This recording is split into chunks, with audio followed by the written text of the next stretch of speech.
resources, inspiring interviews, business practices, and practical advice to take your art career to the next level. Join Sergio Gomez in today's Artist Next Level and get ready to take control of your career.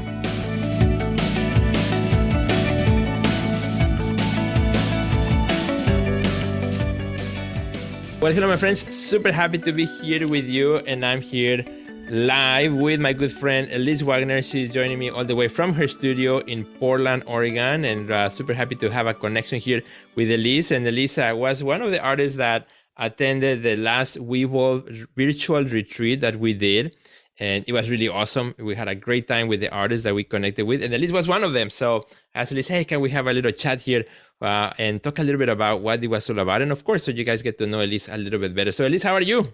I'm good. How are you doing? I am doing great. It's always great to connect with you, to chat with you. You're a good friend here of our show. You've been here before, and we have a chance to also met right before the pandemic in New York too.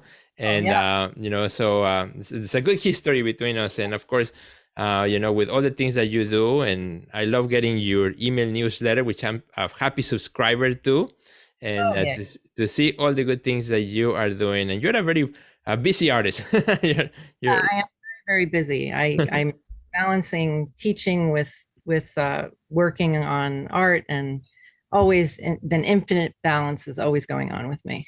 Yes, exactly. Well, Elise, I want to ask you, first of all, a couple of questions related to, the virtual retreat that we just had over the summer. And it's the Wevolve Retreat. It's the three of us who are running it. It's Drew Harris, who is doing, the critiques for artists, looking at your work and helping you see your work in new ways. And Dr. Ana Gomez, she does all the mindset and, also wellness component. And I'm doing the marketing part. So we're going to combine all that into this virtual retreat, which we did over Zoom with a group of artists, small group, and it was really great. What was your experience with that retreat? I really found some of the initial mind blocks that we talked about very handy, like the negative thinking and the mind blocks that we set for ourselves. And I've had some pretty direct experience with it now. Like there were these very handy exercises that just got to the point of, why are you doing this? Why are you feeling this way? And what is what is causing you to feel this way? So going through the causality of all of these things, and then breaking it down and really showing yourself that you have choices with everything that you do as an artist, as a person in the world, So it's for me, it directly came into my life lately because I had a few major giant setbacks, mostly career related. And of course, my dad passed away, and then a succession of fairly negative things happened within my art career that were disruptive. And I actually said to myself, you have a choice. You can, and this was the negative mindset exercise that talking about it. And I said, you can sulk and you can, wait for all of the damaged goods to come back because the shipping industry is falling apart right now. Or you can begin a whole new series of small works and just occupy yourself by doing and turn it into a positive, so that you just I am learning to take things more in stride as someone who has a business that, artists coming and going. I'm teaching, I'm planning, I'm doing all these things, and it's all very exciting, but sometimes I can get so, and you have to really recognize that and not compare yourself to other people, but compare yourself to who you were a year ago or 5 years ago. And all of these things were part of the retreat of, being able to not talk so down on yourself or be so hard on yourself as an artist. I have to practice that all the time. And that is great, because that's kind of what Dr. Janina worked with us in the retreat, and giving us these tools, right, in order to be able to do that exercises, when we go through this. Because their career is like that. You have ups and downs. You got seasons in which everything is great. Opportunities are just coming from everywhere, and it's like, great. But, there are also times in which it's the opposite, right? Opportunities sometimes are not coming, or there's difficulties on things, and sometimes, and life happens too, right? We are all human beings. So sometimes we are going through those seasons in which we need the tools. Just like when we are in the studio, we need certain tools for certain things. I think when it comes to the awareness and mindset, we also need those tools that can help us pick up, can help us, as you said, realize where we are and the things that we need in order to go by this valley, in order to, again, continue on our way forward. And that was the whole idea of talking about certainty as something where you have a setback, and if you think with certainty and you move forward, that is kind of the building of the resilience for the artist. Ultimately, you have to be resilience by not necessarily having to struggle, but everybody struggles. So you face your struggle in a positive way or in a way of certainty, and then you can allow things to flow better, and you're brilliant. And that's what really makes the artist, I think. Yeah, no, I love that. And let's talk a little about also the critiques, because we had a session of critiques with our good friend Drew Harris, an artist who is really good at looking at our work and bringing some perspective. Tell me a little bit about that process. As an artist, sometimes when somebody's critiquing our work, we always kind of have like this resistance at the beginning. Tell me a little bit about how did it feel for you, having your work critiqued by Drew. I can handle a lot of criticism. That's something that I almost absorb very, where I don't, I'm going to do what I'm going to do, but I will take the feedback. But what was very valuable about the feedback that I got from Drew was that, we started talking about, some of the materials that he uses, and how my materials could translate, my art can translate through different materials. It doesn't have to be this one material of doing encaustic painting, which is mostly painting with wax. And it caused me to explore more. For the rest of the summer, I started getting more into my watercolors and taking them places and painting with them, and then and ordering some of the supplies to just experiment with. So it was very good, and it was great feedback to get as far as that goes. It was very good. And also discussing too the business side of it with Drew, very, very good about galleries versus your own art and your website and everything. Right. Yeah. All the different balances, and I think you do a great job as an artist who, what I would call a hybrid artist who you can work independently, but you also work with galleries, and you balancing both. Right. It's not easy, because you're balancing the relationships with the galleries, at the same time the relationship with your own collectors, and also the relationships with when you do commission work, for example. They are all very different relationships, and I think the art career is all about that, those relationships that we have to continuously manage on a day and off, on and on. Yeah, absolutely. It's crucial, all of those relationships, and I even my my teaching relationships and my student relationships, exactly, like that. It's another layer. And another component of the retreat was, of course, the marketing, right? That we work on kind of looking at the next 6 months ahead of, where we are, what we want to do. Because again, when it comes to marketing or art, there's a million things that we can pick and choose, right? But kind of the idea of planning ahead and kind of having a guide that we can go through and say, okay, this is what I want to do in January. This might want to do in February, and being able to kind of decide ahead of time so we can focus on that. And I think it, can help us out. So tell me a little bit about how did that help you out? Well, I really enjoyed that part of it, because I made this list and then I went back to it last week, and they were my goals for the next 6 months. And of course, we're in November now, and this was in August. And I saw that I had accomplished some of my goals for the 6-month period.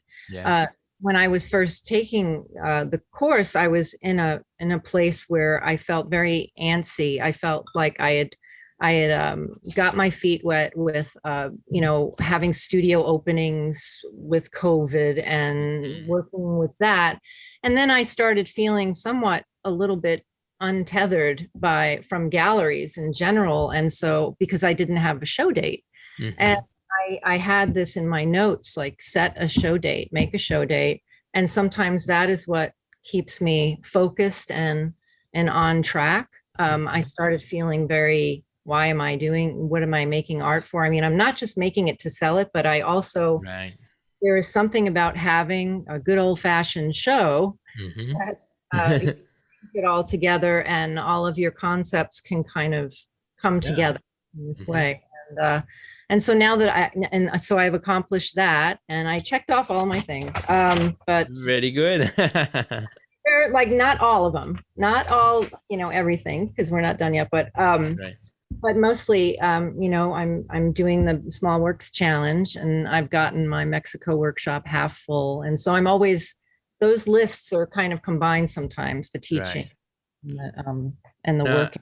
I love that. And now something, as we went through the retreat, because we are used to also doing a lot of in-person retreats and in-person conferences and things like that, it was very different to now how would we translate that to an online experience, right? So that we could still, stay focused and do the presentations and make it as personal as possible. How did it feel for you coming into the Zoom, in a small group setting for, a number of hours per day? When the one that you attended was a 2-day retreat, and now we are doing the next one in November 15 to the 17th as a 3-day retreat. So the same number of hours, just divided into 3 days, but it's still the same setting and the same content. So, how did you feel about how the retreat went, being that it was Zoom, it was not in, face to face, but that experience of being there, how did it, on what you anticipated to what it actually was, how did you describe that? I like the international aspect of it, the way that you can reach more people. That's certainly been my experience teaching on Zoom, is that I'm able to reach more people, right, and get to know people in different parts of the country and see their work. And I enjoyed that part of it very much. And then the time that you took also to prepare the PDF with all of the outlines of everything and the suggestion that's another thing I accomplished, was I went back in and I changed my website. So I think it was just the right amount of time, I would say. And I really enjoyed, as we went along, we all got to know each other. Yeah. That was fun. That was fun. Even though we are miles and miles away, through the technology, we are very, very close. And, as we talk about this, our next retreat is November 15, 16, and 17. So it's Monday, Tuesday, and Wednesday. It's going to be morning time, Chicago time, from 9:30 a.m. to 1:30 p.m. And, whatever that is for every other part of the world. But so we're looking forward to do that again. And I'm sure there might be friends who are watching this right now who may be wondering, well, is this something for me? Is this something that, should I do? What would you say to somebody who may be right now kind of thinking about, is this something I maybe useful for my art career? I would say, if you're feeling a little bit like, okay, COVID is maybe almost over, what now? And maybe you've done anything during this time, or maybe you've done a lot and you just don't know how to focus your energies. What would be good, what would be bad? I would say, if you're wanting to answer questions about yourself, your career, and then yourself, it's just wonderful. The notes, you can always go back on the notes, and then all of the suggestions for websites, social media, invaluable. So I think those are things, especially, I took a lot of notes, so I wanted to apply it, as much as I could at the time. But I also knew that I would probably have to put it down for a little while and get back to it too. So don't think that you're going to be immersed in this thing and then you're going to have to perform something, or, have some pressure. It's not meant to give you pressure about your career. It's more to assist you and give you some tools to use when you get to these bullet points on your list of life as an artist. I love that. Long-term lists, short-term lists. Exactly. Thank you so much for sharing, Elise, on that. And something that you are working right now, and we can see a little bit on the side of the video, is your small works there, which is pretty cool. You're doing the small works challenge with us as well. And tell us a little bit about what's the idea behind your your challenge this year, and do you have a title for your series? Tell us a bit about that. That would be really fun. Yeah, I need to do a little writing about it tonight, maybe. I am doing the series. I went from many, many different directions. And finally, I'm doing 12 of these. They're 8x8. Super. And they are mounted encaustic holograph prints that onto caustic surface. And the show title is called Confluence because I've always done for many years I've made prints out of the texture of my paintings, and I teach that. And I would amass all of these piles of prints from my classes. And instead, this time I just decided I'm just going to make some prints and then I'm going to let them dry and flatten them. And then I'm just going to mount them onto these 12 panels. And I just did it in succession, like all together. It's the first time that there's really been a clear confluence of print and wax in my studio. And I'm so excited. And that's cool. Yeah, so that's, and then it's the confluence also of some of the different aspects in life that have been coming together, and different mediums coming together, and then different relationships coming together, and leaving, and transitions, and all of that too, like flowing through as a confluence through. Very, very exciting. Yeah, no, it sounds really good. I can't wait to see them up close through the social media and through your website and your emails and everything else. Do you already have a date when you'll be releasing this series? I'm doing November 30th only because I thought it was Cyber Monday. So now maybe I'll do a VIP event on Cyber Monday. I don't. That's great. I think let's see. So that's actually the 29th. Cyber Monday is the 29th. 30th is Tuesday. So I said November 30th, and I'm going to stick with it. And then I'm going to have a studio, an open holiday studio, my 19th annual holiday open studio. And I'm going to feature whatever is still left, and hopefully nothing will be left, and there won't be any art anywhere. That'd be great. And then you can go and enjoy the rest of the year, have a good time, and and everything else. Yeah, totally agree. That's awesome, Elise. And you also are already close to traveling to your workshops that happen in Mexico. Can you tell us a little about those? Those are really great. Yes, so I'm teaching encaustic holograph printmaking in Guanajuato, Mexico, and I'm staying. It all takes place at this inn in Guanajuato, right in the center. Wow. And that will be January 2nd through the 8th, and we need 3 more students. So, great! Who's interested? Just give me a holler. At what level are you looking for? Are you looking for artists who already have some knowledge of encaustic, or this is an entry level class, or at all levels? Some encaustic is good. I pretty much print like a painter, so it's not going to be super formal printmaking. Printmaking can be intimidating, but I'm telling you, it will be just such a blast, and it's such a magical process.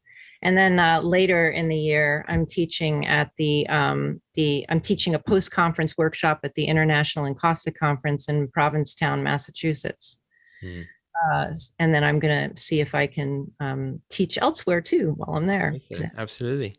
And being in Guanajuato is really a magical city, isn't it? I love it. Yes, and it's Diego Rivera was born. Exactly. It's so much to see, so much fun. And how long is that retreat or that workshop? It's the 2nd to the 8th, and I'm probably I'll be there before then, and then after then. But so it's a week long, and then we take one day in the middle, and we go to San Miguel de Allende, where we're going to visit Eschwan Winding's studio. Wow, that's amazing. Well, you are already on your way to Mexico, and hopefully from this podcast you will get also the last 3 spots all filled out really quickly. So my friends, hurry up, and also check out Elise Wagner on social media. Where can our friends find you, Elise? Elise at Elise Wagner Studio, and Elise Wagner Art on Facebook, and elisewagner.com on the interwebs. On your web. Awesome. Super. And of course, my friends, if you would like to check out the Wevolve conference that we have coming up for November 15, 16, and 17, Monday, Tuesday, and Wednesday, 4 hours each day, super easy to consume and to be part of it. Small group, very interactive. Check it out. All you have to do is just go to our website, theartistnextlevel.com/Wevolve. I'm going to put a link on the description of this video for both the conference for Wevolve, which is online, and also all of Elise's contacts that she just mentioned as well. So thank you, Elise, for joining us today. Hope you have an awesome rest of your evening. Yes, me too. And I hope you should sign up. Likewise. All right. Thanks, my friends. Have a great rest of your day. We'll see you later. Bye, Elise. Bye.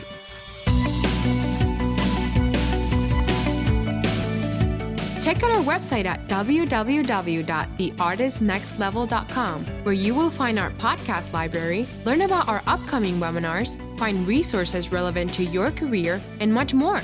Thanks for listening to today's podcast, and we'll see you at the next level.